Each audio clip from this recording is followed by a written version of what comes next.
Okay, we're going to look at how to use SyncIn, and this is a way to collaborate on a document without having to do a lot of setup beforehand, but I'll show you also another way that you could prep it a little bit for a classroom situation. So, all you have to do, log in sync.in, and it brings you to the home page. It's not necessary to log in. You can just start with create a new public note, free, no sign up required. That's the bonus of this, and it's this simple to get to a page, and I can begin typing and I can have other people typing as well. I had already gone in, so it knows that I'm Sherry because I'm on the same computer here, but typically that will have a space for you to add your name.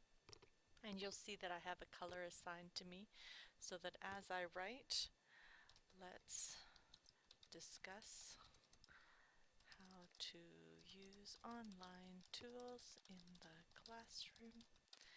It's going to highlight my text in that color.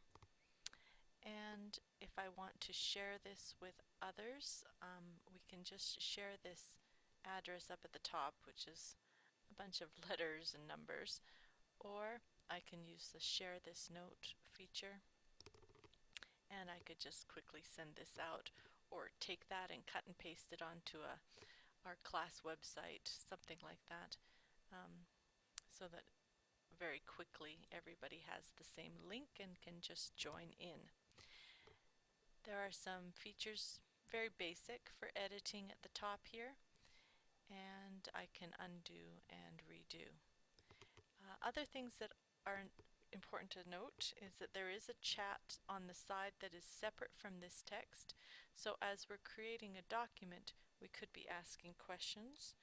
What would you like to include? And this way we can have a side chat if we're trying to collaborate on a single document. And there are saved revisions if you're going along and you're hitting a point where you think, let's just make sure we have a saved version right now. You can click and it will kind of bookmark the text at that point. You can also share the text when you're done in different forms, so that way that you've got a document of it. The time slider will show you playback what has been done, so you can see as a teacher the kind of edits and revisions made throughout the process. Other note options is to turn off the coloring or turn off the line numbers here on the side, but those might be helpful in a classroom as well, referencing different students or different lines of the text. I'm just going to click to show you that if you had prepared something in advance, let's go back to the other page, you can see how right now everything I wrote is in blue, but if I wanted to take that away, I clear the authorship colors on the document, and that's one thing that I would do if I'm creating something that I want the students to work on as a group. So I've created a document in advance. I've posted this link then on their class management site, such as a Blackboard or in my wiki, and that way now the students can go in and see the instructions, and they're all going to be typing under their own name.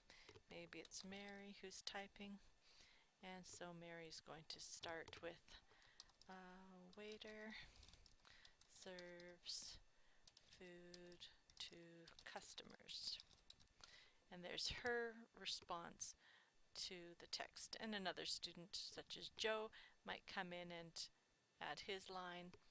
You can think of different ways that you might collaborate on either exercises, editing tasks, brainstorming tasks, lots of different ideas. So that's something that you can consider using. SyncIn is a tool that has a lot of other tools like it out there. They all come from the original Etherpad, which is the open source code that they are all using. And so you can find others that work in a similar way but with different names.